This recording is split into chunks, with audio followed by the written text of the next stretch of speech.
สอราบรรลวงนี่มันควรเป็นบุริมสิทธิ์ที่รัฐบาลควรเฮ็ดก่อน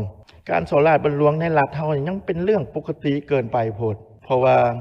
มันมีหมดทุกหม่องทุกระดับทุกชนชั้นทุกตำแหน่งทุกคงเขตข้าพเจ้าอยากเว้าถึงแผนเศรษฐกิจภายใน5 ปีข้างหน้านี่ต้องเบิ่งคืนว่าปัญหาและอุปสรรคของเฮาแท้ๆมันแม่นอันใดเนาะข้าพเจ้าอยากเว้าถึงเรื่องการสอราบรรลวงนี่เนาะเพราะว่าการสอราบรรลวงนี่มันควรเป็นบุริมสิทธิ์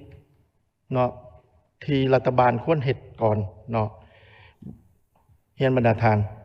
การสอราบรรลวงในรัฐเฮายังเป็นเรื่องปกติเกินไปโพดเพราะว่ามันมีหมดทุกหม่องทุกระดับทุกชนชั้นทุกตำแหน่งทุกคงเขตอันนี้นี่มันเฮ็ดให้ผลประโยชน์ของประชาชนนี่มันหายเนาะได้สังเกตเห็นว่าตำแหน่งใดที่มันพอได้ทำมาหากินได้นะบ่อยากย้ายเนาะถึงมันได้ย้ายตำแหน่งสูงกว่ามันก็บ่อยากย้ายดอกเนาะเพราะว่าอันนี้มันสิ่งที่เฮาเห็นและก็ได้ยินหนาหูหลายเนาะในเวียกงานการปฏิบัติของรัฐเนาะท่านประธานก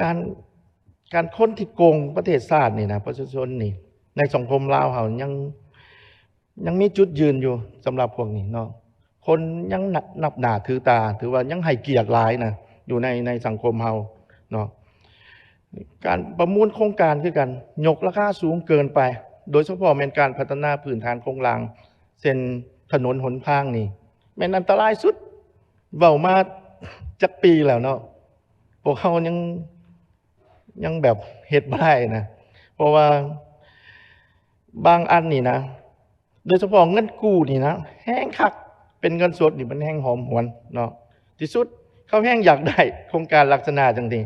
ทั้งประชาชนนี่บ่ได้อยากได้แต่ว่ามีกลุ่มก้อนหนึ่งอยากให้มันเกิดวางสันซะเนาะเขาเห็นได้ชัดเจนนี่คือโครงการ BRT นี่เริ่มแต่มีความคิดเนี่ยตั้งแต่ปี 2008 เนาะจนมาปัจจุบันนี่2025มันเกือบ17 ปีแล้วถือว่าโครงการนี่มันบ่มีฮอดประชามติจักดีเลย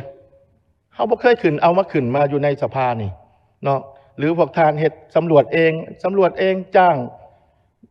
ต่างประเทศมาเองก็ต่างประเทศก็กินกันเป็นสอโกงเป็นคือกันมันบ่แม่นว่าต่างประเทศแล้วก็สอโกงบ่เป็นเนาะอันนี้มันบ่ต้องยืนยันถึงขนาดนั้นเนาะมันต้องเอามาเฮาเฮ็ดเพื่อประชาชนเฮาต้องเอามาจากขึ้นมาสภานี้ประชามติให้เห็นดีว่าปัญหามันแท้เหมาะกับวิถีชีวิตของประชาชนเฮามันแท้บ่ล่ะเนาะบ่อนจอดรถเฮาก็บ่มีขึ้นเนาะเพิ่นบอกว่ามีเพิ่นจัดแจงบ่อนจอดรถข้าพเจ้านี่ไปถามมาแล้วเนาะ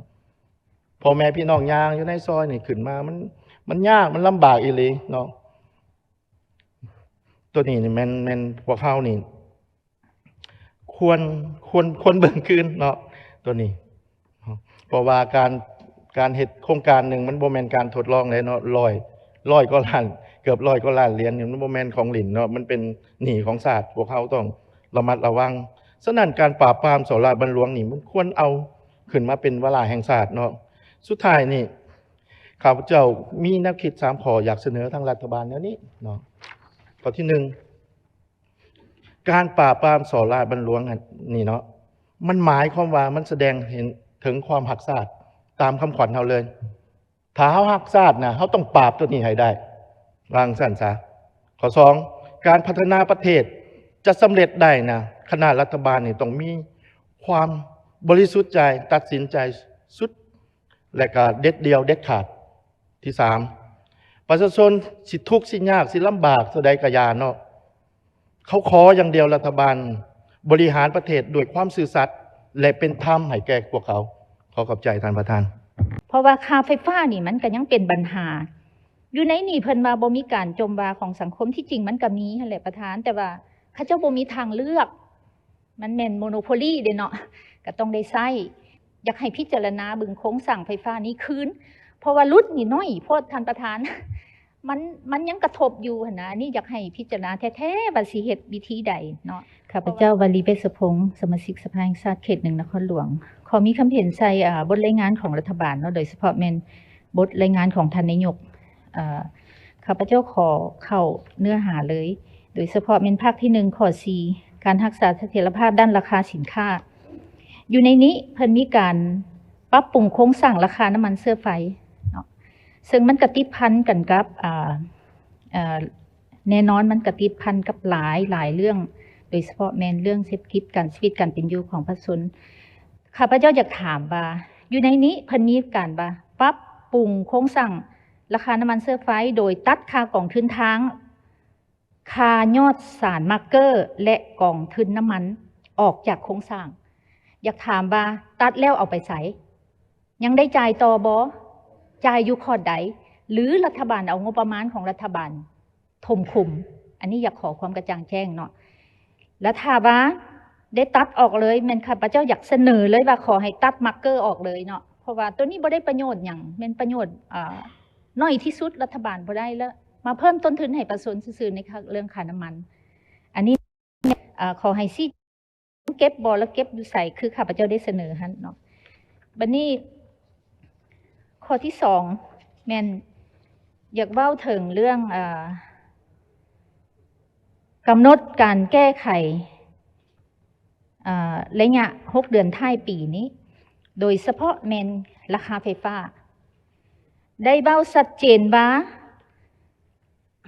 ในระยะสั้นนี่แม่นถือว่าแก้ไขว่าบ่เพิ่มราคา 2% ต่อเดือนฮอดท้ายปี2025เนาะ